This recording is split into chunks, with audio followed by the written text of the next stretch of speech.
Welcome. Whoa! What you got on, man? Wait, man, you can't do that to me. Hold on. Welcome, welcome to the Throwback Thursday edition of the Locker. Man, look, man. See, these people don't know. We don't have a pre-show meeting. This is what I get when I see. Come on, man. I understand you single and ready to mingle, but you can't be doing this. You can't be making this show into this, man. This is a reputable show, man. Nah, man. Hey, man, I was born this way. They got to accept me this way. You know, the millennials, Generation X, or not X, Generation Y and Z, we making a stance. And I'm out here in my birthday suit. Hey, man, hey, man, it is what it is. For everybody who's not watching and watching this and listening to this on the podcast, my man Ant is pulling off a D'Angelo in 2020. I don't. You haven't pulled that. How does it feel yet? So I'm gonna leave that alone. Hey, but D'Angelo probably ain't never rushed and caught for 1,500 though. That's facts. And you haven't sold probably a platinum album either. Yeah, that's true. That's true. Hey, but if things keep going the way they're supposed to be going here on this, if things go the way they're supposed to keep going on the Locker, man, then I'm probably Gucci for that. Probably Gucci. Oh, yeah, man. So you must be hearing things that I'm not hearing.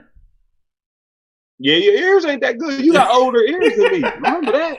Your ears are older than mine, man. Your ears are older than mine. So if you guys want to join live, you can click on the link in the At the Locker 411 bio, or you can hit us up on Twitter at the Locker 411 if you have a question, comment, or you just want to see how Anthony is dressing and you want to give him a comment on his attire tonight. Hey, but not for real. But one thing is, they need to know, because it happened last week. Like, if you're gonna call in, you don't click the link. You don't click the Zoom link to listen into the show. You can do that on Facebook, YouTube, Twitter, all the above, or you can catch the podcast later. But don't click the link. We had 2 people do that. Don't click the link, the Zoom link, to listen into the show. And I'm not even sure. I ain't even sure I'm not sure that you can listen into the show once you click the link. Once you click the link, all you hear is what we saying back and forth. That's a good point. Like us, but you're not hearing the show version. Like, you're not even getting the visuals. That's a good point. Yeah, I'm not sure how that works, but all right, man. If you want to go solo today, man, I can put your screen on solo and the young ladies, and I don't know. You reaching that age where you're gonna be dealing with the old ladies.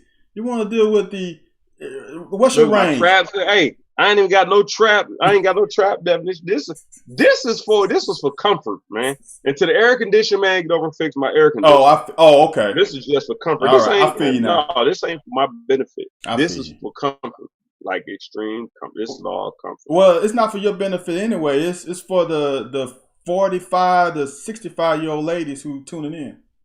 That's your demo now. 45, 65. I ain't gonna lie, man. Them 50-year-old ladies, those 50-year-old ladies always holler, because I got an old soul, man. Me and my grandma, it's Throwback Thursday. Me and my grandma, that's facts. we connected real well. Like,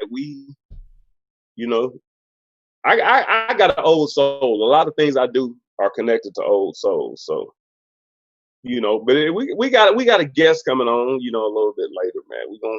We're gonna go back down memory lane. Uh-oh. My old college roommate. One of your teammates as well. Runner up to Dante Culpepper. I think, yeah. I think so. From Mr. Florida. Yeah, so he I got a little text. He gonna be on a little bit. But right. In the meanwhile, man, like, why are you hating, man? I don't hate. See, people get the word hate and someone who speaks facts confused. I don't hate. I just call it as I see it. Now, I'm not hating. It's enough. It's enough for everybody to get some. You know, I just speak how I see it. Well, I'm glad you said that. I'm glad you said that, my friend. My friend. I'm glad you said that. Because we got, oh Lord. People pick me up. Is that one of the female watches? Trying to jump in your DMs? They told me to move the camera. They told me to move the camera down. And I told them, can't do that, man. You married, and I'm trying to protect your marriage. Facts. 20 years, too. 20 years married. Okay, yeah. You've been married a little bit longer than I know. You must got married right after I knew you then. No, man. Dude, I met you, it's 2020 now. I met you in 95. Right, so that's 25 years. You got married, so that you had to know her for a little while before No. I met her in 97. Okay, right. Yeah. So you married, yeah. So, it is what it is, man. It is what it is. Nah, but I'm gonna piggyback. Oh man, we didn't even set it up. What's up? We didn't even get to talk about your boy Clinton Dick. Oh, we didn't, man. Last week, man, I kind of wanted to. I want to talk about that. I can pull it up if you want me to. You can go and pull it up. I'm gonna go ahead and give him a preface. You can put me on one man. I'm gonna go ahead and preface it. So on Twitter, people knew what was going down. So Clinton Dick, NFL, you play safety or corner? Safety. He's riding this little bitty scooter like the stuff you buy for your kids. He's just riding that through minding my own business and run into a bear and a cub. Runs into a bear and a cub like on city streets. Not in the wilderness, on city streets. Keep on talking. I'm gonna just pull it up. Keep on talking. And so I'm talking, this is an NFL safety making millions of dollars to hit people. I'm talking about, and the bad part about it, he right next to a BMW. Yeah. And he says he just lets the cycle go. He just lets the cycle go. And then jumps off and takes retreat, which I guess I would do. But they say bears can catch us. Like put the foot. Yeah. Bears can catch us. For sure. Look, and I got it up. Here's the Hold thing. on, let me finish this. Okay. Before you put it on. My whole point is, I ain't sure if I won't just play around the car with him. Like, which side of the car are you on, man? I don't know. I ain't about to give him a straight line, just like you ain't supposed to do an alligator. But go ahead, man. Go ahead. I'm just trying to figure out who is more scared, him or the Cubs, because they both took because they both turned up. they both like. Wait a minute. I mean, I don't know if the Cubs are more. I don't know what's going on because they like this my house. Like they like we come here all the time. You come into our area, and it was concrete. Like it wasn't even wilderness. Like that wasn't even the wilderness. You're not supposed to be. Come on. No. He probably backs up into a wood though. He lives in a wooded area. Oh, you're right. But them jokers coming, bro. They come in there all the time. This isn't their first time. This is the first time they've seen somebody, but this ain't their first time. And, I bet there's a trash can somewhere close, and they come there. You know, Ha eating lobster and chicken and protein. They like, all right, it's our time to go get our meal for the night. Brought a little cub this time. And another little cub like, Mama, you gonna ever bring me? It might not have been a cub. That could have been Boo Boo. That could have been Yogi and Boo Boo. That's classic. Could have just been, not for real, man. That could have been Yogi and Boo Boo. That could have just been his homeboy. Like, a picnic basket? Like, just run around looking for a picnic basket. All right, man. So I got a lot of questions for you. I don't know if you want to start out with the Mississippi thing or this news. Wait a minute. Yeah, go ahead. Do you have the video lined up? I already played. We was talking through it. Oh, my bad. Yeah. Okay. We'll pull it up. I ain't see it. My fault. My bad. Yeah, go ahead. You all good. Good job. My fault. Once again, I didn't jack it up. Go ahead. And this is the problem with us. We don't have any pre-show meetings and talk about what we gonna talk about. In the locker room, you don't know what the hell you gonna talk about. That's what you I'm walking saying. there, somebody, hey man, hey, that's how I pop off, man. This how we having fun. This is what we do in the locker. We laugh a lot. But man, I saw something today that I didn't think I would ever see in my life. They got all the coaches, all the coaches in Mississippi, women and men, I guess of the power of the big two sports, basketball and football. And they came to, I don't know if they went to what town hall or if they had a meeting at whatever, but to get all these coaches in the same room and basically saying they are with the players to get this flag off, this Confederate flag off the state flag. This is, I don't know how to feel about this, man. I don't want to feel cynical. Like, is this just a money ploy because they don't want to lose recruits? Or do they really feel this way? Because it kind of seems a little fishy, right? If Colin Hill wouldn't, like people talking about Colin Hill, why are you coming up with it now? You know the history, or you born in Mississippi, you live in Mississippi, you know there's a Confederate flag. The coaches did the same thing, but today they joined forces. That's you have to do that. You have to, if you want recruits to come there, you have to do that. I heard last week you said that your parents, you was raised in Mississippi. Dude, my dad is from Meridian, Mississippi. Okay. Backwoods. That's eastern. He told me about picking cotton instead of going to school. He dropped out of school in 10th grade because he could make more money picking cotton and help the family out. Dude. They was cutting down outhouses, cutting down wood for furnace and heat in 1999. I do. I was in college. They was still. So what I'm saying is, I understand how Mississippi get down. My mom from Alabama, so my roots is them same roots you talk about. Them same roots I got. But I'm saying we didn't say this on the show 1,000 times. Times are changing. Times are changing. Like you could stick to that old, hey, things my way. You can stick to that bullshit if you want to. Right. You're going to be jobless. Right. Because these kids ain't playing with that. They ain't playing no more. And you know what's funny? Because there's a strong push now for kids to go to HBCUs. Yeah, dude. Look, there's a strong push for that now. Look, don't get me started because now we starting to veer off into my neck of the woods because my dad went to Southern. Listen to me. Okay. Listen to me. Florida A&M is adding the SWAC now. Bethune-Cookman is saying they're going to come to the SWAC now. Now, what's going to happen? You're going to have a power HBCU. And if they do it right, and then Drew Brees' wife just said they're going to donate money to HBCUs. If they do it right,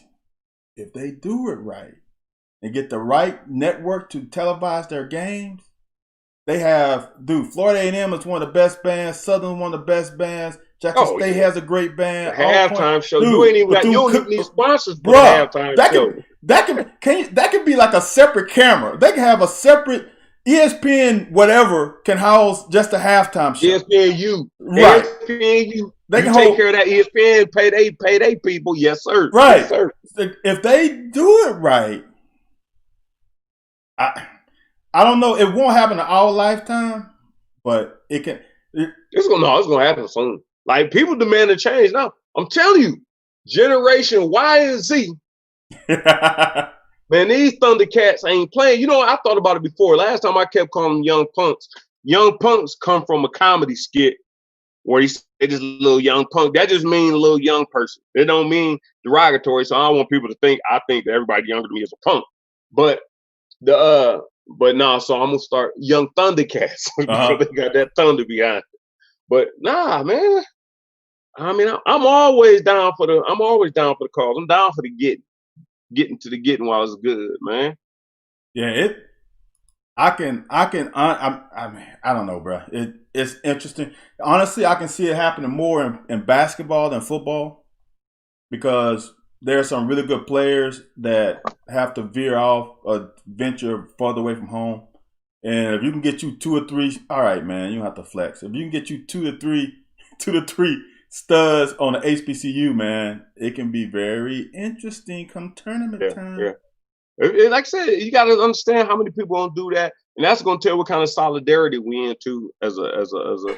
I think we should be having a caller in here soon. We should have our guest come. Oh, yep. You just hit him up. Hold on. That boy don't mess around, do he? So yeah, we no further ado, man. My college roommate, man. Okay. Graceville's finest. Oh, what Graceville's finest. Yeah. Man, what's going on? Sir. Man, all is good, man. All is well. Can you guys hear me okay? Yeah, brother. Cool, man. It's an honor to be here. He said an honor. Are you kidding me? Absolutely. Hey, man, we had to get you back on since the last time I seen you, man. Last time I seen you.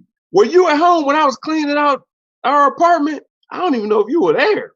Yeah. I think so, bro. I think I was. I remember seeing y'all cleaning out, man. You had all your people was there, right? Yeah. It's bittersweet, man. It's bittersweet, man. Yeah, I was there. Yeah, it was hey, crazy. One thing I don't want you to do, don't tell none of those stories. Cause me and you had a pact, man. We had a good arrangement. We had a good arrangement. Absolutely. And you got thanks for letting me know up front, because I'm a storyteller, you know what I'm saying? Man, hey. So, all those stories to me, they fun and games to me, man. No, Lee, talk your shit. Don't let Aunt try to fish you into not talking your talk it. Roommate. Hey, bro, there's some stuff I know, we can keep on the low. But that was public information, what I offered last time. Oh yeah, no, that was public, and we're gonna get to that. We're gonna get to that toward the end. We're gonna get to that toward the end because like for real, man, Lightweight got emotional because I like I said, I don't want to get to that right now because that ain't time for that. But the one thing a lot of people we talked about when we had Curry on there, man.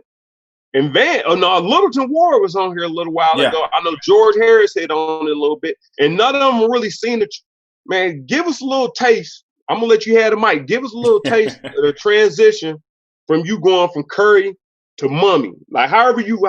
Now, mind you, we got people watching, and you can say whatever you want. Curse words. We not governed by the FCC or nothing. So okay, cool. But, well, look, I'm a truth teller, man, and I tell the truth. So. And it's my truth of how I experience things and how I see things. So, first thing, like I mentioned last time, I don't think we realized, we knew Coach Curry was like a good coach and a great man, and he was teaching us all these values and principles, you know what I mean? But like I told him last week, was that last week or the week before, whichever it was, I was like, we didn't really fool, at least for us, because we were younger than Ben and some of the other cats. I feel like we didn't really realize the value that Coach Curry was until the new regime came in, because the new regime came in, and I'm going to just be honest. The Mummy regime, when I say Mummy, I don't know Coach Mummy that well, but I'm talking about as an overall umbrella, because there were some good dudes in there, you know what I mean? But I'm talking about the overall umbrella. Man, they didn't give a damn about kids. It's just what it is. They didn't give a damn about kids, man. If you couldn't get out there and ball out, they didn't give a damn about you. And you could ball out at one point. Then, man, you in the doghouse. Wow. You know what I'm saying? The rest of the time, bro, there was no teaching. Wow. That was class. This is my experience, and it's not just mine. Nope. There are other people who can attest to this. It was strictly, what can you do for me on the field? Period. That's it. And we had some fun times. As an overall team, because suddenly we felt, we're scoring points and fans are showing up and, we're competitive in a lot of games, but there was a lot more freedom we had, you know what I'm saying, as off the field. I didn't get to tell this story about Coach Curry, but the story where he made us remember we went over those. We had a couple of white kids. I think with Mike Gerald and Gary Davis. They have gone to like a Oh frat yeah, I party. told you. We talked about that. Y'all Go ahead and did? tell it. We talked Yeah, about yeah. that. Me and Yeah. go ahead and tell it though. Well, yeah, all I remember is being in Blanding 1 on the south side of campus, and like Cass was like, "Yo, bro, let's go. We got to go handle some stuff." Right. They jumped on our boys because Mike Gerald and Gary Davis, they were like certified like brothers to us. You know what I'm saying? When I say brothers, I'm talking about black people. You know what I mean? Like they was down with the fellas. And so we heard that got jumped on at like a frat party. Yep. The night before, and the frat house is like right there behind us. Right behind you. Man, it's like 50 dudes. Whatever football player was on campus was out those dorms, and we was in their yard. They was out there cleaning or something, raking up the yards or whatever they were cleaning up, man. You see like a storm of cats. Ooh, man, them jokers ran in the house. You know, they locked the doors.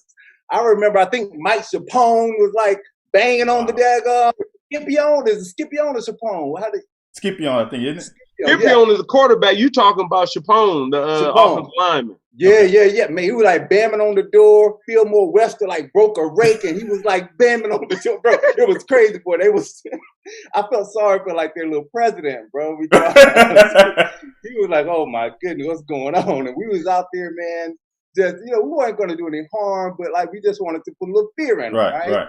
Next thing you know, we hear police sirens coming, and we all just scattered. You know what I mean? I remember going to like an entirely different dorm and like hiding out in the basement for like 30 minutes, But the next practice we had, remember we used to do things on Monday, like run like 4 or 5 gases, right? We watched film, run like 4 or 5 gases, and that was kind of it for the most part. Right. But like, I think for the defense, if y'all gave up like a rushing touchdown, you had like an extra gasser or something. If a running back like fumbled, you had like up downs with the ball. Yeah, that was crazy. Extra. But this day, we started the Indian run, right? Where he put us in groups. Oh, dude. We had the Indian run, and you you're in the line. You're in the line, and you blow the whistle. The person at the back sprint to the front. Man, it felt like it was about 2 hours we had been out there running, bro. And people had gotten pissed off. We didn't know why. Right. We was running like, we're like, what the hell is going on with Coach Curry, man? This is crazy, And at the end, he just kind of came up. I'm paraphrasing. I can't really remember his exact words, but he essentially said something like, the next time y'all want to go jump on some people, y'all remember this, And we were like, oh, damn. So that was a lesson that we laughed about later, but it wasn't funny at the time. He was fed up, dude. That was the last one, because it happened my freshman year and my sophomore year when I was in the dorm. We had a snowball fight. We broke someone broke his hand, ran away. It was crazy. Yeah. Dude, remember the baseball players were in Kerwin? I think Kerwin 3. I think it's the one kitty corner to us. And they came out with us. But some of the baseball players were in with us. Oh, really? Nah, see, when I was there my freshman year, it was all football. Okay. Oh, it was the one to the left. You're looking outside the door, the one to the left. I think that was Kerwin 3. They were living in that. Someone lived in that. So. And they found out. They were throwing heaters, and it wasn't like a snowball. It was more like an ice. Somehow they would get icy. Yeah. Oh, dude, they were tearing it up. They were tearing it up. Oh man, but it's so those were like little lessons that we learned, with Coach Curry. But I'm gonna be honest, and this again, remember what I say doesn't apply to every single coach in the regime, but. With Coach Mummy and the defensive coordinator being the two people in charge of the offense and defense. Major. There you go. I can't, I can speak. I spent most of my time on the defensive side of the ball. And I'm going to just be honest, man. I felt like there wasn't like, and I don't know who he is today or where he is or anything. I'm just saying, from what I remember back then, like it was just like mean. I won't say evil, but it was mean spirit. Just didn't give a damn about kids. Like so much so where, like, I remember shortly after I finished playing, man, I wish I had like a child like being recruited by him, man. I'd like curse his ass out. I'm telling you, you know. But bro, he was a liar also, man. He was the like bold-faced liar, man. I'm talking like you see what we see on TV a lot, right? It's like that type, just bold-faced lying, didn't have a care for kids, man. And that's what I learned then. And I made a pledge, to God, to myself, like, look, if I ever am in a position where I have a little child now, but if I was a father figure to other kids who's going through that process of choosing a school, it's like one thing I would let them know, hey, make sure where you're going, they want you, number one.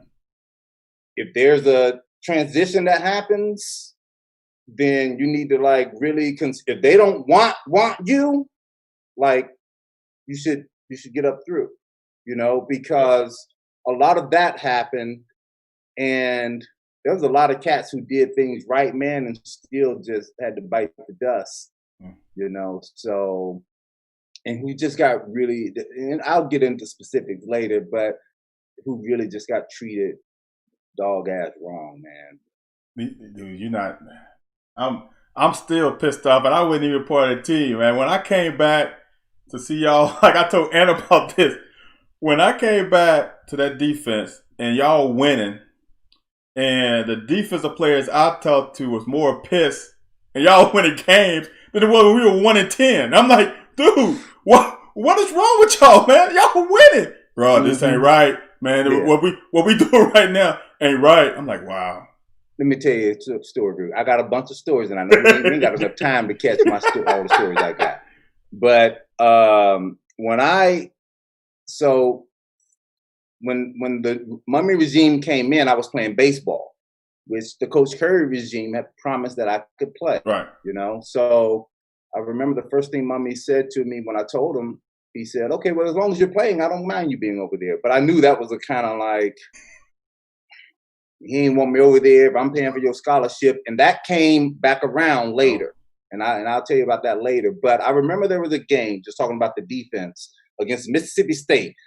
They moved me from running back to linebacker, right? Okay. And so I'm 202 pounds playing. When I came over, I was the bottom of the depth chart. When I came from baseball, I was bottom of the depth chart. And by the end of spring training, I'd won the starting position. Okay. So the season starts, I'm 202 pounds playing weak side linebacker in the SEC, and we're running this damn defense, which is like, they called it the cover two defense, where we're man under cover two deep. Okay. Bro, we went up against Mississippi State that year, right? Now, Mississippi State hasn't changed as far as what type of players they got. They're always some big hogs, athletic, hard. So you think about 202. Up against Mississippi State, and they running two tight, single back, two wides, right? Oh, hold on. And you had Cree on the other side, didn't you? No, Cree. No. This is the year before Cree. This is the year before Cree became a linebacker. Okay. I can get to all that too. Okay. A little bit, but this is his first year, 97. Okay. I'm talking about there was never any we ran read. They called it read or switch. But everything was cover two, like two deep safeties. So you imagine, Van, you play defense. Yep. Imagine you in cover two versus two tight single back. What's about to happen, and they start running to the weak side. So you got the center on the weak side, the center, the guard, the tackle, and a big ass tight end who could be a lineman himself, going up against the nose, the defensive end, Anwar Stewart, and me, the weak side linebacker. Man, they ran. I bet they ran for. They still running for yards right now. They ran that thing to my side every time. Man, I'm sitting over there, man. I can't figure out, because I didn't understand defenses at the time. I hadn't been playing defense very long. I didn't understand it to that extent. I'm like, man, I'm terrible. I'm a terrible linebacker, bro. I can't get to the running back. I'm diving at him, bro. I got my ass chewed out by the defensive coordinator that game. I got my ass chewed out in the meeting room, bro, about that game. I didn't realize I had no way of winning that. Because anybody watching who understands football know, bro, you got 4 offensive players versus 3. And the running back ain't even got the ball yet. And hold on. See, but here's the worst part, just in technical. If you in two, that corner is using your contain. But if he in two man, you ain't got contain. So that the linebacker out there on that receiver. And then if you play in two man, that means the safety got to play deep. It's because he can't come down as fast as he. Man, I think Tremaine Martin had like 20 tackles that game. He had to. When your safety got 20 tackles, now Tremaine Martin was balling. But look, when your safety got 20 tackles, there's something wrong, man. You know what I'm saying? If he ain't up to the line, he got 20 tackles from 15 yards deep. You know what I'm saying, bro? I'm telling you, I started to question myself. I'm like, man, I can't play linebacker on this team in this league. Like I thought it was my mistake. I thought I was not doing my job, and it wasn't until I became a coach myself later. I mean, I played a couple more years, another year linebacker before I went back to running back. But you know, after that year, I started to understand defenses better versus offenses, you know, because I looked at everything from the offensive side. But after that game and during that game, I thought I was the worst player in the world because of what was happening to me. I didn't realize I wasn't winning that ever. But he made me feel like it was all my fault. If you're not taught properly, man, you're gonna have problems. Win. So that's just one story about the defense. We were like, man, like what was up? Look, it was no coincidence that we'd be in games at halftime and the other team make adjustments. Then we'd make none on defense. Then we get lit up for like 30 in the second half, and we like, man, what's going on, bro? I'm telling you, it took the will out of me, you know. So that's one story about the coaching X's and O's aspect of it, you know. Hey, man. Hey, Lee, man, Van can't sympathize. Van can't really understand, man. When you're not the coach's pet, man. See, that's some bullshit. He can't sympathize with stuff like that, man. Because you know, I was gonna comment honestly. I was gonna comment when Curry was on there, and I want y'all guys to, you know, throw the flowers at his feet because Van loved throw flowers at your feet. But man, they did. Like I said, I mean, you was my roommate, so I mean, I already know like the same pain you felt. You know what I mean? Like I said, I know I was like, damn, look at that day. And you know, we done seen people do some terrible things on our team. Oh yeah, absolutely. But my little mishap, I was off the team. I was like, and everybody was like, what? Right. Like, you off the team? Right. But I'm saying I felt the came back and tried to get back, right? Yeah. No, I came back. I had a meeting with him. And he was, you know, basically said, when you walked off the field, he told me to get off the field. Like, oh, did he? I thought it was the offensive coordinator. See, that's the offensive coordinator, when the whole fumble thing happened, whoop-de-whoop, and you know, three fumble things happened. He said, get out of here, go run. So I started walking. He was like, get out of here, run. So I just took my helmet off and I was walking like toward the direction to run. And then he said, get off my damn field. So at that point I started unbuckling my things and I didn't know what I was doing. Mind you, I'm young. Oh, yeah. So I don't know how old I was because I'm very young. Bro, we was probably I had to be at the most 19. 19 yeah, we were about 19. Hold on. See, now I'm going to just tell you how, and it's sad for me to say, being a captain of that team. You was there? I don't want to hear all shit. You was there? From the defensive standpoint, we were told you quit. We was told you walk like you was like, fuck it, I quit. That's how we, you know, like I said, I tell you all the time, you got to take this more with BJ because he's the one closest to you. I'm on the other field and we saw you walking off the field. Right. Because he told me to get out of here. He said, get out of my drill. Then he said, run. See. And I look back like, run for what? I'm thinking, run for what? So I'm going to tell you. So for us, it was like, I'm going to tell you how we took it. It was like, if he going to quit on us now, fuck him. That's how right. Wait, hold, Van, we in the locker. That's bullshit. Who in the locker? You acting like, hold on, no, this ain't even no joke. This ain't even ha-ha. You act like you never knew what the hell happened. Now you telling me y'all know what happened and y'all took one side or the other. This is the fucking point. man. How many people on the team you know that did stuff worse than that? Who do you know that all they did was not run when the coach asked them to run and get kicked off the fucking team? Go ahead. No, some people because now I got an issue with you because you never said before that you knew. You act like you never remembered it. No. Now you saying you know everything that happened. No. And y'all agree with what the coaches said. I was asked to get off the field, and regardless, people been beating women, fighting, shooting, drugs, and I get kicked off the team because he asked me to run and I didn't run? No. This is what I didn't know about. I'm saying what I said is we saw you walk off the field and we was told that you quit. Well, I don't know all the other shit that went on. That's how Coach Curry took it, right? So because it was like, right, we was going through that time, and they said, I remember all that stuff happening, and then I remember whoever said to you get off the field, and then I remember you unbuckling fast, and I could still see you, bro, walking off the field, right? Yeah, you know? Yeah. And so that's how it played out, and like you said, probably by the time you got back to your dorm, it hit you. Sunk in. Yeah, it sunk in. You like, damn, like, what did I just do? You know, but man, let me tell you, man, I'm going to say this. There was a lot of great coaches on that Curry team, you know what I mean? And a lot of bad ones. But there was a couple guys on that coaching staff who would have fit right in with the mummy regime. You know, verbally abusive. And this ain't got shit to do about nobody being tough. You know what I'm saying? I'm talking about verbally abusive. It's like, bro, like, don't like try to abuse me to motivate me. I'm already motivated. I'm here. You know what I'm saying? But like, don't try to like belittle me and make me feel like shit, because I know one thing, being 18, 19, if my daddy hear you saying what you saying, somebody getting an ass whipping. You know what I mean?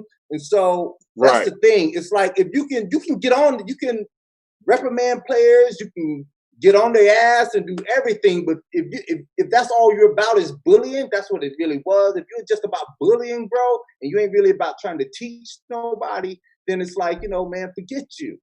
Well, you shouldn't even be coaching, because these fathers, you're a father now, right? I'm a father. Right. Hey, B, you ain't no father, are you?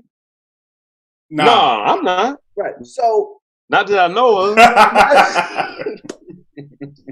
I'm a new father, so, you know, for a long time I was like, congratulations! I meant to tell you that before. Congratulations, Liam. Tell Liam I said hello. Yeah. Sir, man. Congrats, man. This is a good feeling. But it's I'm like, you understand now.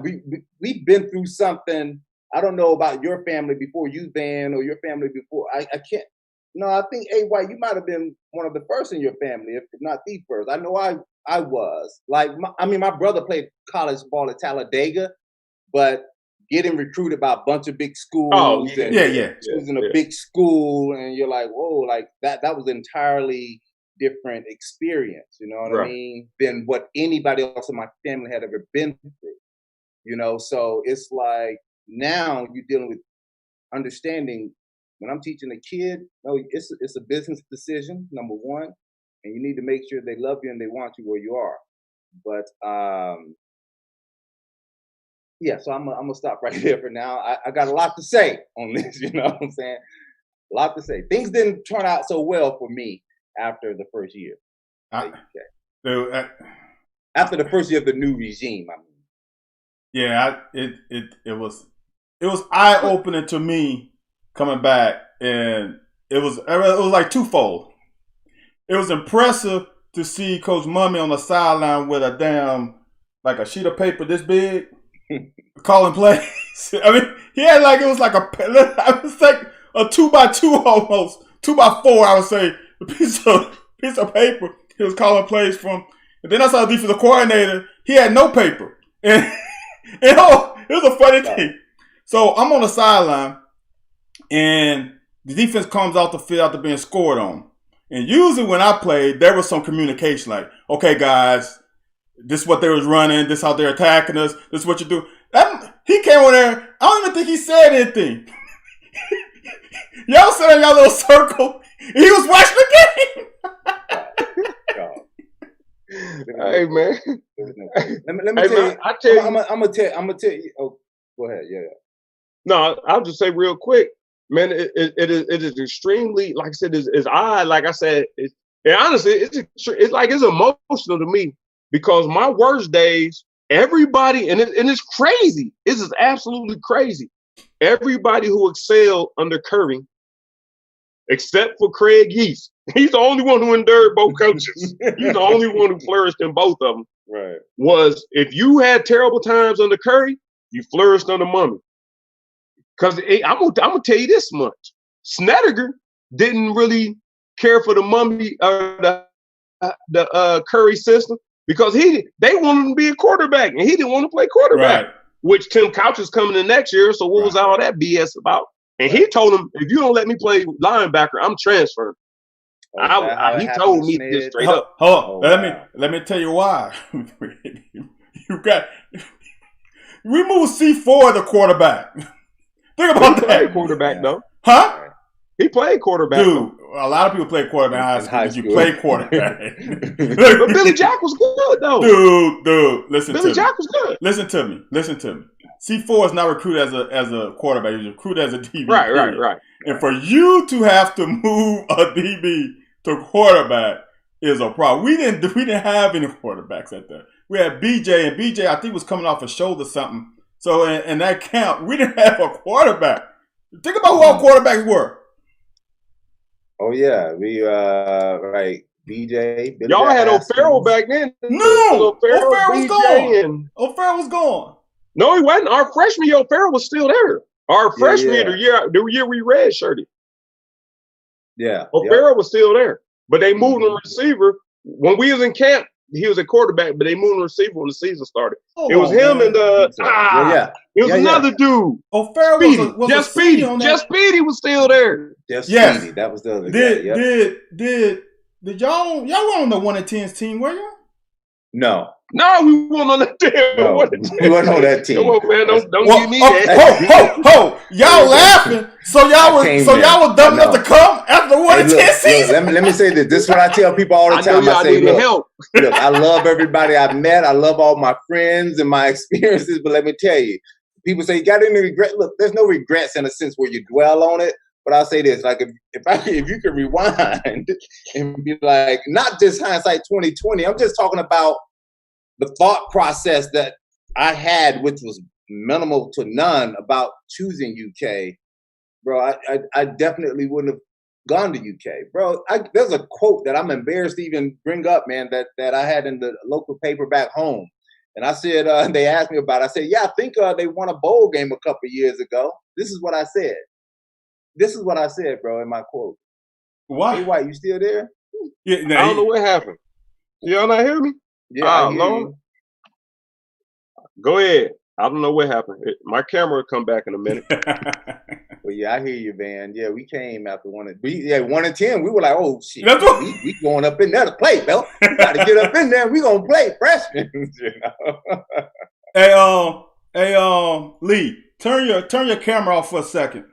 And then turn it back on so I can get Ant back in his right spot. Okay. Let me see. I ain't never had to do that, Van. There we go. There you go. Man. There we go. Now we're new good. age stuff, man. And my background supposed to be? And am I live in the vision? Yeah, man, you live. Hey, we got a David Gwyneth who's been trying to get on. Let me add him real quick. All right. I got more stories. I know. Hey, White, no, man. Bro, that junior and senior year was just terrible. Hey, what's up, David? Hold on. This could get interesting. It's always interesting. You know David, Ant? No, sir. No, man. I'm about to put him back in the weight room. Hold on. Oh, he's on now. David. Is he saying anything? Hey. How's it going, David? Hey, fellas. How you doing, man? Doing fine. How are you? Doing well. Well, what you got for us? Oh, nothing. I just wanted to listen. Hey, David, to listen, just follow us on. You follow us on Twitter. Just listen to the Periscope. Well, what are you guys talking about? Talking about football, man. we're talking about the '90s football, the era between Curry and the era between Curry and Mummy, the differences and whatnot. What were you at? Did you go to UK? What eras did you follow most closely? I went to undergraduate school at Transylvania from '96 to 2000, and then Okay. went to graduate school at UK for many years in the early 2000s. But I grew up like a block away from the track and field facility and used to hop Okay. the fence or climb under the fence and play soccer there every day until they locked that down. But I'm a lifelong fan of everything UK football and basketball. Wait a minute, hold on, buddy. So David, so y'all the ones having all the parties? Because I remember going down Woodland and hearing a bunch of noise coming down right down the street next to the. So were you next to that store over there? That store, not on Woodland. There was a store like right off to the off Sunset, off the left before you go down Woodland. Off Sunset Drive. Yeah. We used to call that the Coke shop growing up. Okay. It was like 3 blocks. I lived on the corner of Sunset and Beaumont, which is kind of halfway between Tate's Creek Road and Woodland. And as a kid, I used to go down there with my sister and go get candy and like New York seltzer drinks and crap like that. Most days when our mom would give us some money. Okay. But yeah, man, I kind of, as soon as I was like old enough to like just start riding my bike myself and going farther than my mama being able to watch me, I'd go ride around UK's campus. Yeah. I'd go play football on the football practice field. I'd even go up into the coaches. What do they call that? The tower. Yeah, the tower they record from. Yeah. I'd go there with some of my buddies. We play football there on the practice field. Little did we know. Wow, I never got kicked out of there. I got kicked out of the track and field facility plenty of times. But that is crazy, man. They used to leave that gate open all the time. They did. Yeah, they sure did. I remember going there, and we play football on that AstroTurf, and then on the grass field there by the closer to the road. That was our parking lot. Oh, okay, David. You actually wow. That's real. I know that area. AstroTurf was our parking lot. I bet that sucked running on that in the heat.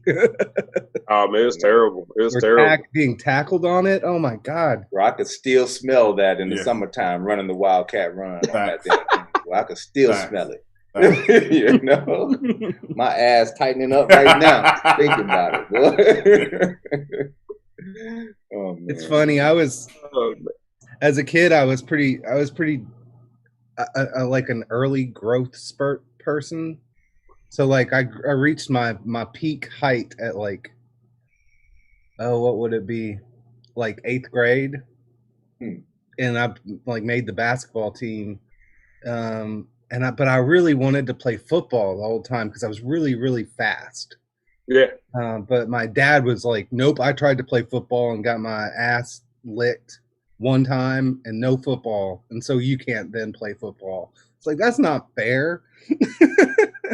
I'm faster than you. Right. Wow. All right, David. I appreciate you joining us, man.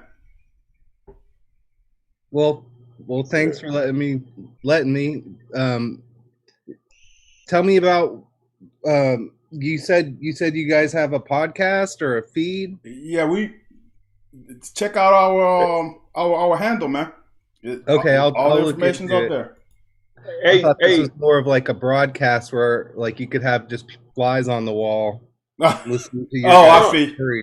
No, you on live, David. Hey, David. Yeah, David, you on live. There's probably about 200 and some people watching you or whatever. If you just want to watch, you can just look up The Locker 411 on Facebook, Twitter, YouTube, Okay. and you can watch it. But you've actually brought yourself on with the whole live crew. Like people nationally, not nationally. Well, yeah, nationally, because we got people all over this nation listening. But but just to listen, you just click on one of those links and just view it. But once you go on the Zoom thing, you live, bro. Hey, you zooming in, you get your All right, well, you guys tweeted it out, man. Yeah. You made it sound like it was something that I could click on and that'd be cool. The click on is to get live. Yeah, if you just watch the thing, it just lets you watch it. You click on the link to go live. But hey, man, I enjoyed your stuff, man. Like I said, I think the first girlfriend I met, we went down on that same track you ran on, man. I might have seen you running down there. You had girlfriends in college? That's what we call them, man. We used to go down there and play on the mats that were there. We did too. Yeah. We did too. I'm just playing, man. I'm sorry. All right, Dave. Hey, you have a good one, man. I appreciate you joining, brother. All right, see you guys. Thanks, Dave. Man, y'all silly, man. Y'all silly. Man. Man. Bro, I was thinking about this earlier when A.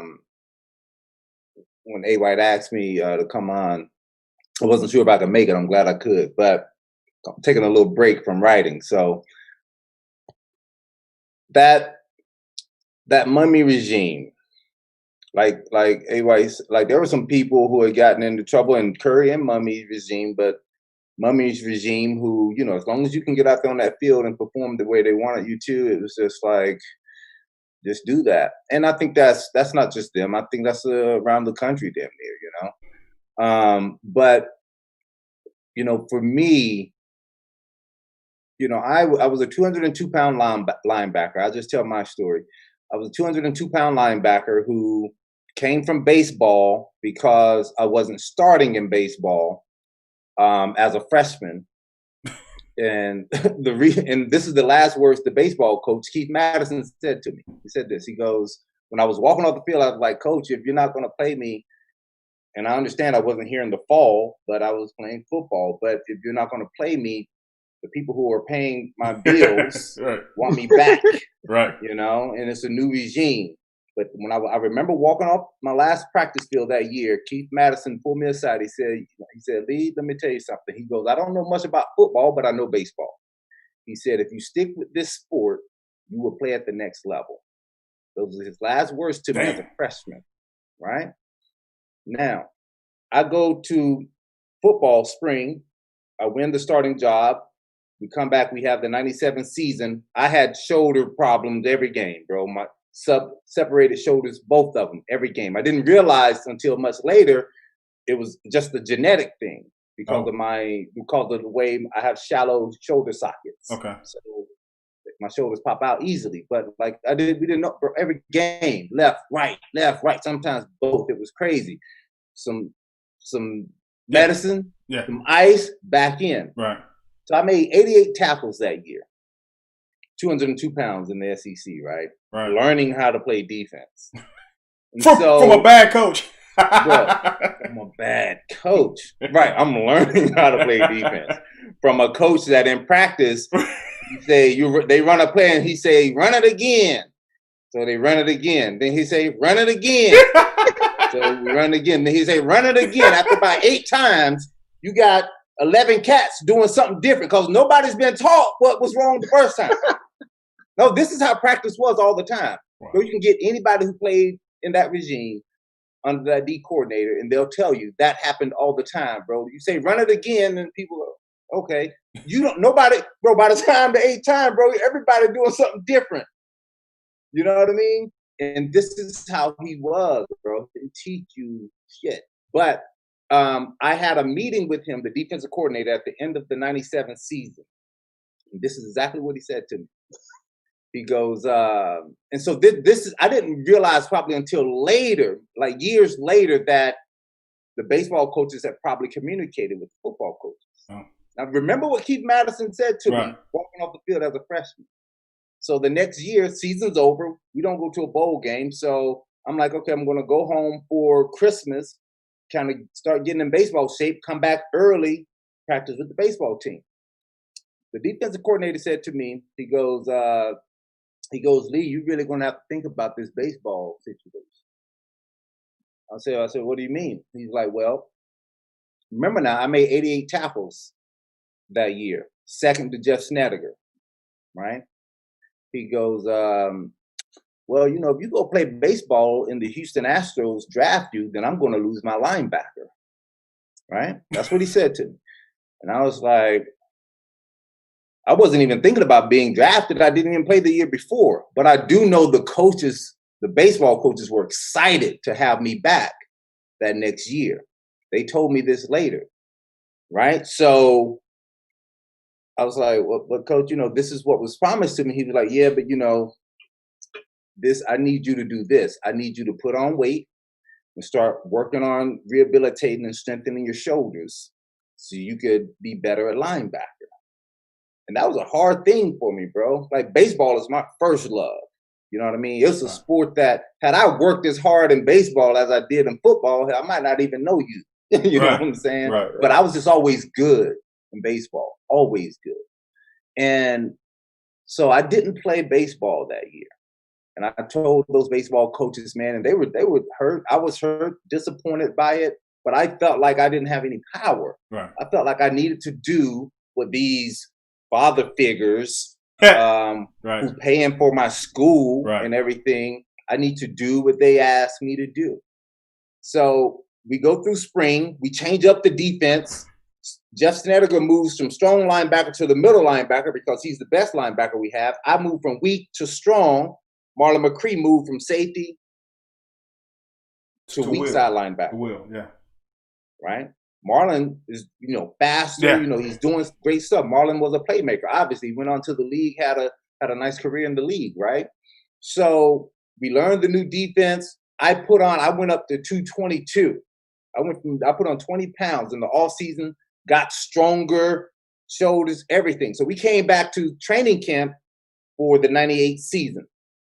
And I'm like, man, I'm learning how to play linebackers. I'm learning how to take better angles and things of that nature. Like, I'm really learning how to play because I studied my ass off in the off season on other linebackers in the NFL and in college. So we get in training camp, and then at some point through training camp, I start to notice on the depth chart on the board that they used to post, like, my name started getting shuffled around. And I was like, well, hold on. How did I go from starter to, like, what did I do to go from starter to second string? And I was having a good training camp. So I remember I talked to the defensive coordinator multiple times in training camp about the depth chart. He's like, oh, don't pay no attention to that. That's just nothing. Don't pay attention to that. That's just nothing. So much. I talked to him a few times, so much so they stopped putting the defensive depth chart up. They took it down because he didn't have a reason for what was happening. But what I come to understand later is that I think Jeff Snedeker, the best linebacker we had, it's different going from strong linebacker to middle. Yes. That's entirely different. So I think Jeff, you know, even though Jeff wasn't, he had shoulder surgery, but his reads weren't the same. Van, I think that happened to you, right? You went from corner to safety, and it was just like you're seeing things different. It's different. So Jeff being the best linebacker, Marlon McCree now coming in being a playmaker. Now I'm like the oddball out because what eventually happened is they moved Jeff back to strong side, and they brought John Rader in. But we started the first game against Louisville, and here's more lies that happened. I started the first game against Louisville, and this is important because of what happens, the conversation I had after the game. So we started the game against Louisville. We opened up Papa John Stadium, real nice for them. You know what I'm saying? Right. We scored, we're still scoring. Right. The first two plays, the very first play, Louisville false start, back up 5 yards.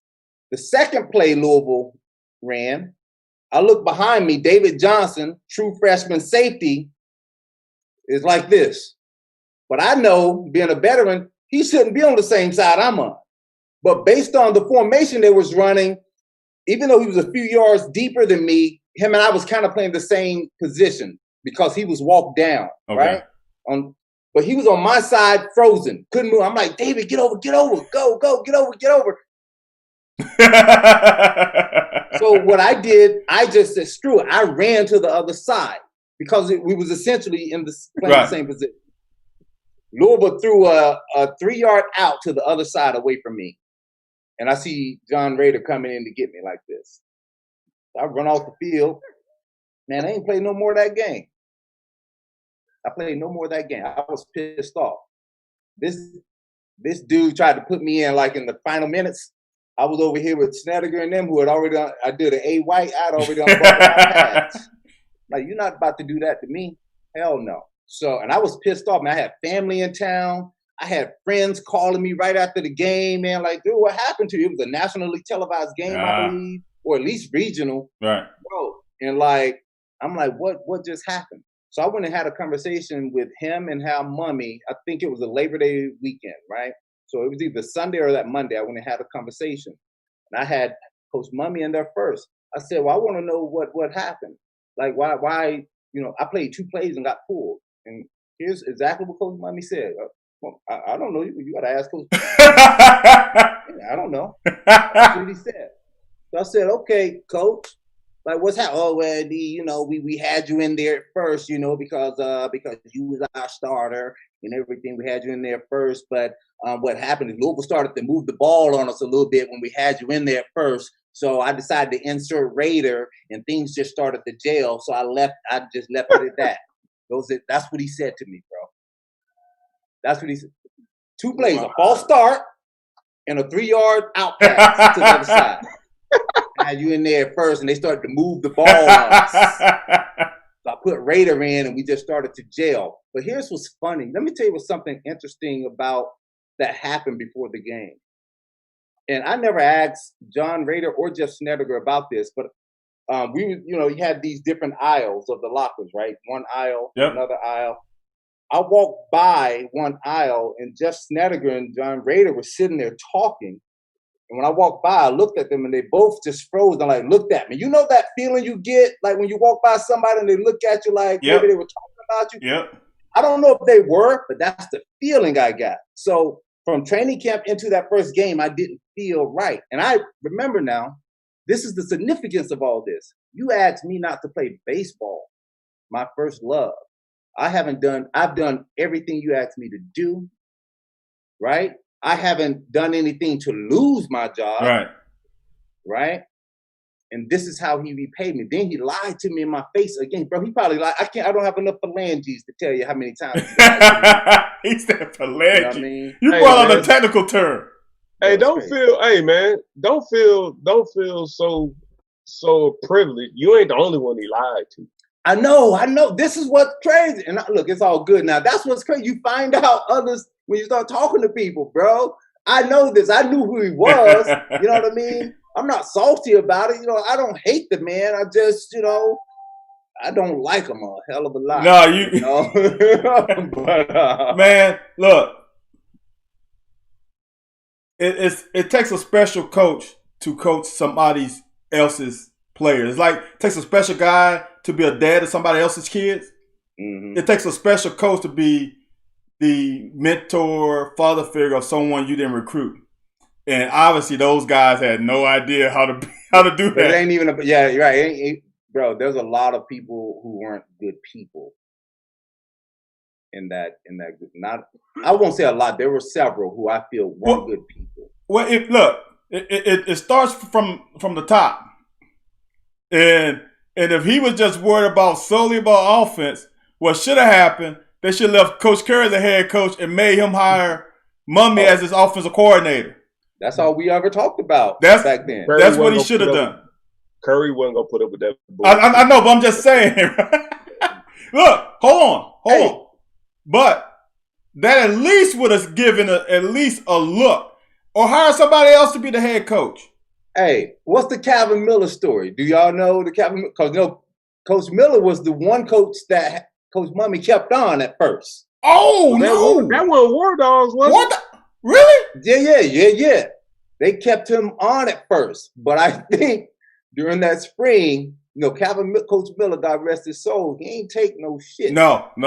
Calvin Miller was from Mommy. Calvin Miller wasn't with Curry. No. Oh, that's Coach Curry. That's Coach Curry. Yeah, War Dog Coach Chris Adams Ward came in his later. last year. Adams is who I was thinking of. Adams. Yeah, dude. You know the story. This is hearsay. No, And I know. I can imagine the defensive coordinator having a Napoleon complex. Dude, here. Probably got jiggy at the mouth with Coach Miller, and Coach Miller probably wasn't having it. Look. And so he was like, he probably said, I'm either going to whoop your ass or I got to get up out of here. Right. So apparently, Coach Smith wanted to stay because he liked Lex. He had his kids in college and he wanted to stay. But apparently this is what I heard was Coach Mummy came and basically told him that this guy, Mike Majors, I've known him forever. I think he gave him his first job or something. And I have to kind of put him as DC. Would you stay on to be my DB coach? Coach like, what? Why would I want to be your what? How can I be your DB coach? Not just was defensive coordinator. Right. Bro. For somebody who don't know defense. Who's somebody who don't know, apparently don't know Jack. He don't know. Man, let me tell you, we played against Quincy Carter in Georgia, man. We were flashing all them cards up at everybody do cards now. Right. Just flashing cards back then. Man, let me tell you. Quincy Carter, man, the whole game. Quincy Carter came to the lineup under center. He'd say something, set. Then he'd step back from the quarterback. They wouldn't look to their sideline. They would look to our sideline to see what we holding up. Oh, hell. Got it. Bro, he would check out us shit, bro, right into the perfect play. Hold on. So, what? Did y'all have the exact defense on the card? Like, what's on the card? Bro, I don't know. Whatever. It wasn't coded very well. I know that. All right. Man, the part you missed, we didn't have a defensive playbook. So all your signals are conveyed through messages. So if somebody could decode your message, and ain't no telling, they don't watch a lot of our film. Mm-hmm. Them dudes came into Kentucky so damn arrogant. Like they came in there so arrogant. No, for real. Like even offensively, they were so arrogant because we had playmakers. Like you said, we would throw a hitch to Craig or throw a check down route and go the distance. Right. That's not coaching. Everything they did was based off of skill. So when skill didn't win, coaching didn't prevail. Yeah. And it's sad because there was some, and the thing what would happen is that the coaches who knew stuff, like they would get belittled and they get their power snatched from them. And what? You want your job, so you know about your business. All I gotta say is we had I think we was ranked 30 something in the NCAA my senior year. And y'all didn't lose anything. Y'all lost me and Chris Ward. That's all y'all really, I mean, as far as talent-wise, like a difference maker. Because y'all had Tree at safety. Y'all had, God, the boy's name sticks in my mind. I talk about him all the time. Y'all had Tony Woods at corner. Tony Woods. And you still had LT at corner. He was still there. You had some experience. Y'all had the secondary. Y'all had Snedeker. And y'all had Lamont. And y'all had Daly. They both started the year before. Right. And they moved up to defensive end. Y'all had linebackers Anwar got already. moved to the defensive end also. Who's that? Anwar. Yeah. They moved Anwar from back to the defensive end. Dude, y'all had depth at linebacker if y'all stayed there. And y'all had a defensive line. I don't. Bro, we got small and no coaching. No, we got real small, bro. It didn't make any sense. It didn't. And if y'all go small, which I don't mind, why do y'all running read instead of just attacking? Y'all small, them boys should have been attacking. Switch. Do you know what read switch is? Nah, well, that's cover 4 usually, but I don't know what y'all doing. No. Okay, man, we didn't run cover 4. I know you ran cover 2. I told you this. We ran cover 2 all the time. Okay? You know what I'm saying? Read switch. Read was, that's that man under 2 deep. Read was just like, I think the read would, all the read would do is tell the safeties in the corner to switch it up. So let's say we ran regular read, that means cover 2, both safeties going to be deep. Oh. If we switched it, that means the corners was going to fire off to Yes. be the deep, and the safeties were going to come up. That's it, bro. That's what we ran. Then we had Roosevelt and Lincoln. That's what our blitzes. Roosevelt tell you the right side linebacker blitz. Lincoln tell you the left side outside linebacker. So that's it. So y'all didn't need a playbook, bro. We had 4 plays. For? Read, switch, Roosevelt, Lincoln. No. Y'all run 2 things. Y'all run 2 things. Y'all run cover 2 with either corners playing safety, safety playing safety. Yeah. Or y'all had a blitz, either right side guy. That's 2 calls. That's it. That's all we had, man. That's all we had. Oh my word. That's all we had, bro. Man, we were beating Tennessee, man. Peyton Manning out there. We were beating them at halftime, bro. Man, Peyton Manning came out there and that was 97. Man, he came out there and threw for about 4 touchdowns. One of them on me. Mike Golick was calling the game. They were like Lee Wesley, man. I was kind of trotting behind Marcus Nash. Is that his name? Yeah. Man, how did I get matched up on? Well, how you get matched up on that best receiver? Oh yeah, that's what happened. I almost made a good play too. He had to tap the ball to him, bro. Marcus Nash was going for about 60. You know. Yeah, man. Bro, those were the days. So that's why we were angry, man. Dude, look, because I came to that game because the offensive coordinator for U of L, Louisiana Monroe, was my offensive coordinator in high school for a year. And his tailback was my tailback who I've known since I was 8. So I had to make that game. Right. So I went and talked to them. Then I come back, I'm like, okay, my boy's about to whip these boys up, and it's gonna be a party over there, man. Y'all all head down, like, man, and this is like late in the season. I think y'all already won 6 games. Y'all might have won 7 by that time. No, it might have been around 50. It was late. Like I said, it was mid. It was right after mid.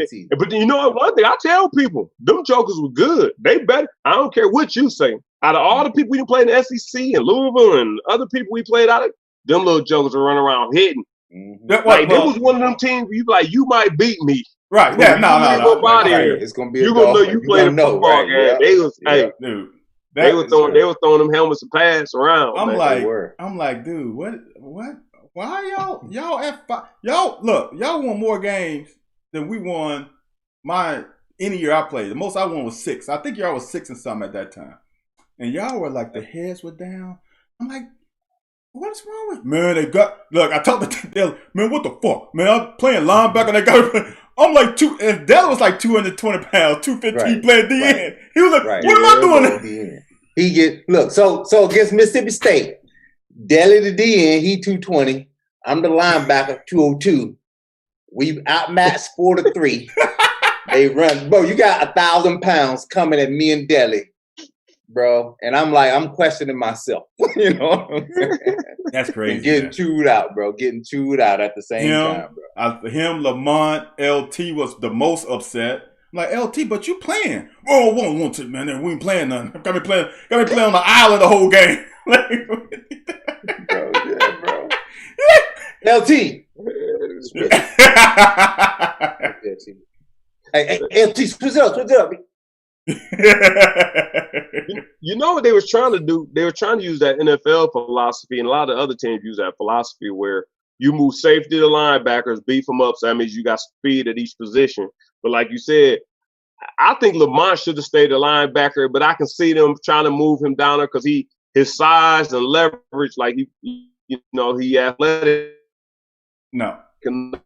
He may be able to make that transition. No. They move Fillmore Wester down there. They move Wendell Childs from fullback to DN. No. But it's just certain people, man, who don't do that stuff. But all they was trying to do was move everybody down. That's why they had Cree as safety move. Basically, they figure you move a person from their position down to another position, beef them up, you're gonna have more speed in there. And that is what they do. That's what University of Miami used to do to some players. Yeah. But they gave them an off season. They don't just do that in a fall camp and expect you to succeed. They usually give you a year and a half to learn the position and gain some weight.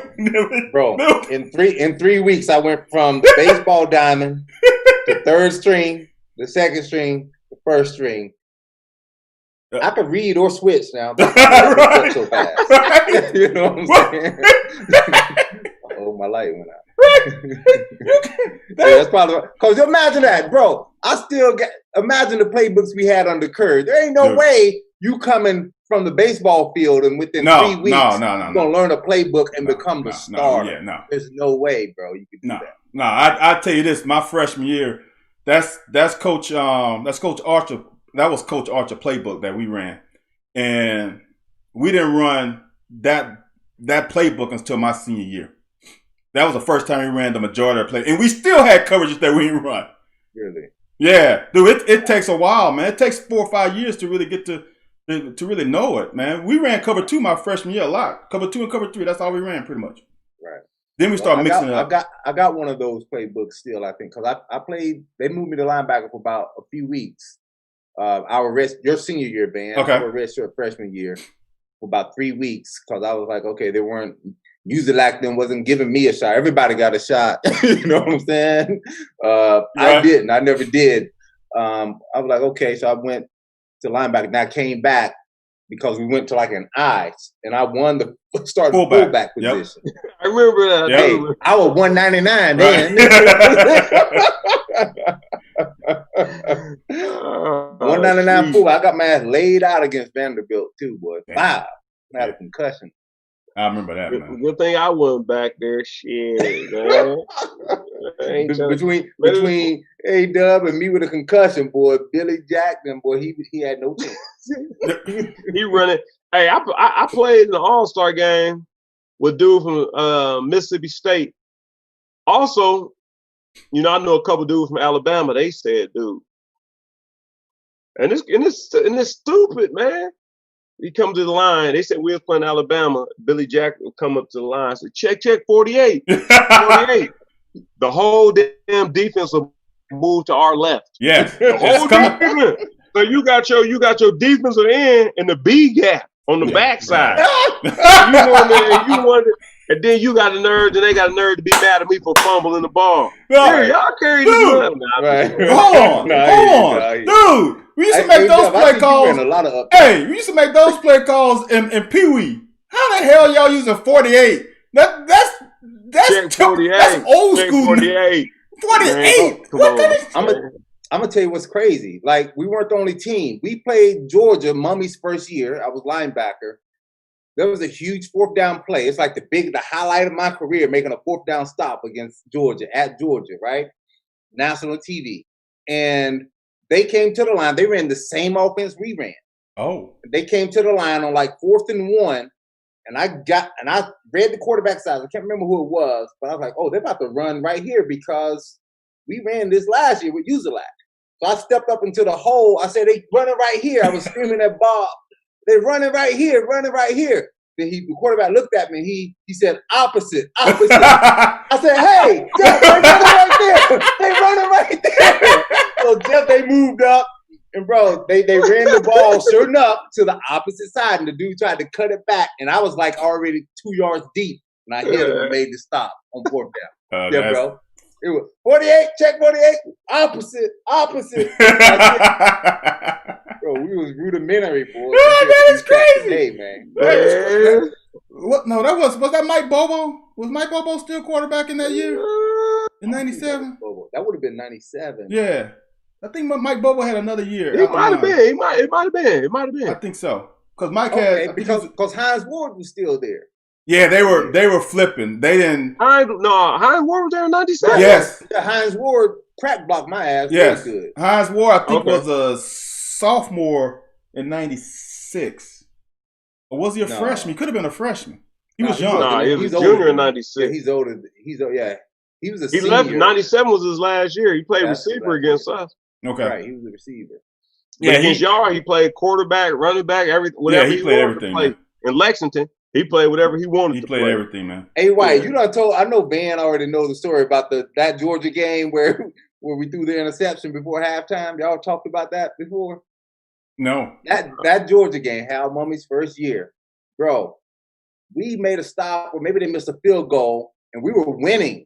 We had 20 seconds left in the half. We were winning, backed up on like our own 20 with like 20 seconds left. Hal Mummy called a screen pass. It got tipped, picked off, ran back for a touchdown. Damn. Right. And the defense, we was over there still like, man, what the fuck, man? Who calls a damn screen when that man who gave you all them yards? He ain't gave me nothing. He ain't gave me nothing. Right. Well, you right about that. I'm saying he said get it to 32. Wow. That sounds like something he would do though. That sounds like one of those offensive coaches. If it's 2 seconds on the clock and we got a chance to score, we definitely go down the field though. What? Go down the field. Okay, I'm fine with it. I'm just saying go down the field. Bro, yeah, that's backed true too. up on our own 20 with 20 seconds, bro. We ready to go. We damn in the locker room. Right. We got kicked off and ran back for a touchdown. Because he thought they was gonna call. He thought they was gonna be in prevent, and we was gonna have a dude make a dude miss. That's how they called their plays. They didn't call their plays based off scheme. They called their plays based off getting this guy in position to make a play. Like I said, all they called was dude. We used to call hitches to Craig Yeasty all day, and Craig gonna get you 11 to 12 yards just on a 5-yard hitch. Easy on the 5-yard hitch. He getting you 11 to 12 yards every time. Right. That's they had a little article on Leach. They had an article on Leach at Washington State, and that's what the quarterback was saying. It's like, man, we ain't really during meetings. We ain't really talking football. We talk all kinds of stuff. We're already we talking everything else but football. Our shit was comedy, dude. That's all we did, man. In the running back room, man, it wasn't nothing, man. I'm talking about, man, dudes in their sleep, and we making fun of the coach. The coach got to be like, come on, guys. Come on, that's enough. Come on, guys. Tony Franklin. Come on, guys. That's enough. That's enough. Franklin, man, I'm talking, we used to be in that. We ran the meetings, man. Then eventually one of us upperclassmen, and mind you, our upperclassmen were like sophomores. right. Yeah.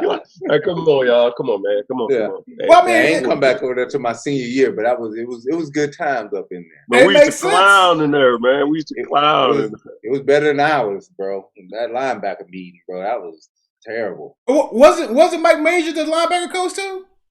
Yeah, him, you know. I don't say his name, bro. You know what I'm saying?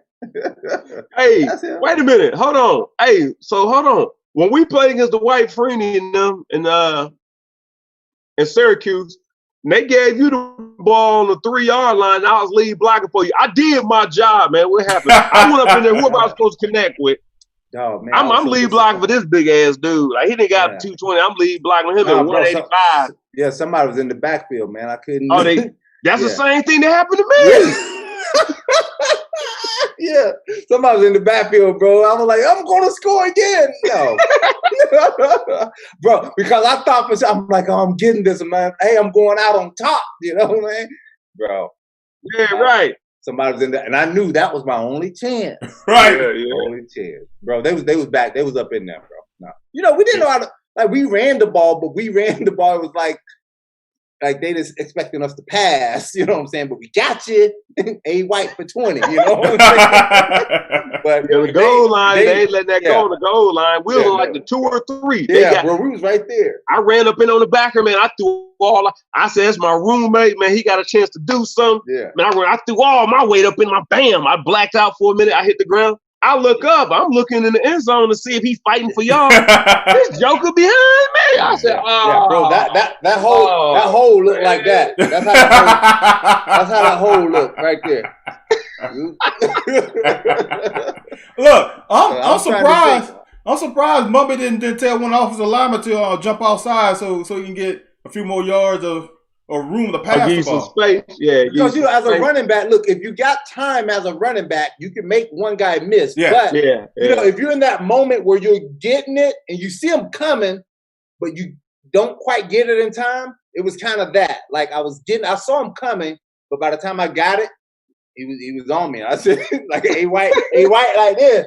I was done. I was toast.